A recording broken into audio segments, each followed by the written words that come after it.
একটা জিনিস আমার কাছ থেকে অনেকে ক্ল্যারিটি চেয়েছেন যে বাংলায় ব্রাহ্মণরা কোন সময় এসেছিল, গুপ্তদের সময় না সেন ডাইনাস্টির সময়। এটা অ্যাকচুয়ালি স্টোরিটা একটু ইন্টারেস্টিং। অ্যাকচুয়ালি আমি আগের দিন যা লিখেছিলাম, অনেকেই যেহেতু ইতিহাস পড়েন না, আতা কাপচা পড়েছেন, আমি একটু পরিষ্কার করব। আর সেকেন্ড, আমি যেটা বুঝলাম যে অনেক লোকজন হিন্দু ধর্ম এবং বৈদিক ধর্মের মধ্যে পার্থক্য করতে পারেন না। তাদের ধারণা যে সমগ্র হিন্দু ধর্মটাই বোধহয় বৈদিক ধর্ম, না, সেটা ঠিক নয়। দেখুন, হিন্দু ধর্মের মোটামুটি আপনি যে পুজো অর্চনাগুলো করছেন তার তিনটে সোর্স আছে। একটা বৈদিক সোর্স, অর্থাৎ যেটা আপনারা বেদে মন্ত্রগুলোর রুট খুঁজে পাবেন। আর একটা হচ্ছে তান্ত্রিক সোর্স, যেটা অ্যাকচুয়ালি বৌদ্ধ বজ্রযান তন্ত্রমত থেকে তৈরি হয়েছে। তার একটা পদ্ধতি আছে যেটাতে আপনি মানে তান্ত্রিক মতে যে পুজো হয়, সাহা পুজো হয়, সেটা পাবেন। সেটা কিন্তু বৈদিক সোর্স নয়, বৈদিক কিন্তু তন্ত্র নয়, রাইট?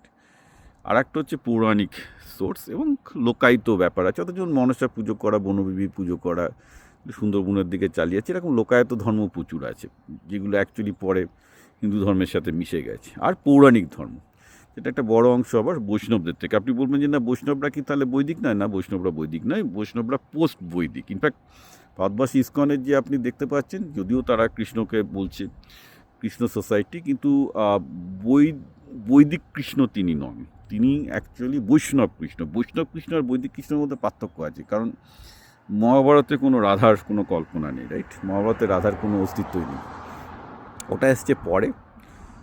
অনেকটা বলতে পারেন যে জৈন ধর্ম, বৌদ্ধ ধর্মের প্রভাবে হিন্দু ধর্মের সাউথ ইন্ডিয়াতে যে বিবর্তন হয়, তার থেকে অ্যাকচুয়ালি বৈষ্ণব ধর্মটা আসে।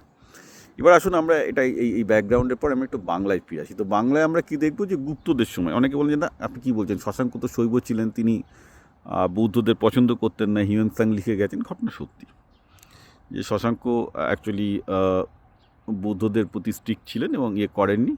এবং শশাঙ্কের সময়, অর্থাৎ শশাঙ্ক তো ছিলেন গুপ্ত রাজাদের সামন্ত রাজা, সুতরাং গুপ্ত ডাইনাস্টির সময় বাংলায় কিছুটা বৈদিক ধর্ম এসেছিল। মানে একটা জিনিস খেয়াল রাখতে হবে, আমরা যখন বাংলা বলছি, বাংলার অ্যাকচুয়ালি 5টা ভাগ ছিল।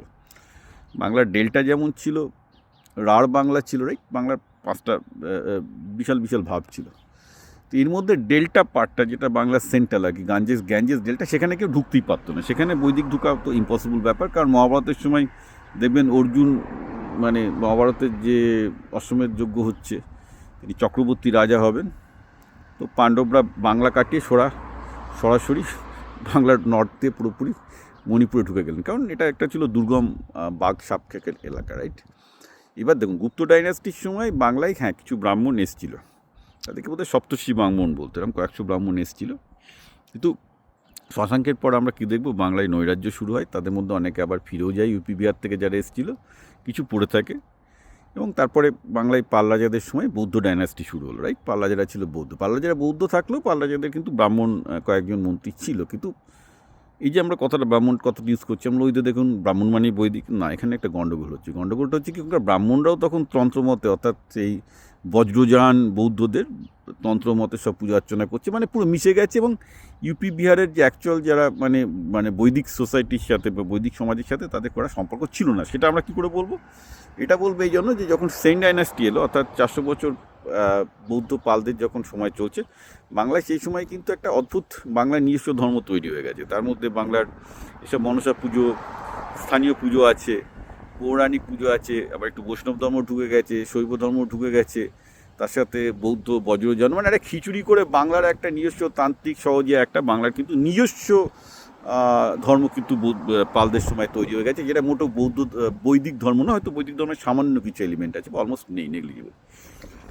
তো এই জন্য সেনরা যখন ক্ষমতায় এলো, সেনরা ছিল পিওর বৈদিক আর কি। তারা বললো কি, যে বাংলা যেসব ব্রাহ্মণরা আছে, যেটা ওই সপ্তর্ষক ব্রাহ্মণ যারা বলে, বা অগ্রদাহ ব্রাহ্মণের নামে একটা কথা আছে, বললেন যে এরা কোনো ব্রাহ্মণই না, এরা সব পূজা অর্চনা করা বৈদিক প্রথা সব ভুলে গেছে, সব বেসিক্যালি এগুলো এখন সব ফালতু মাল, এরা মানে বেদফেদ পড়তেও জানে না, বেদান্তও জানে না।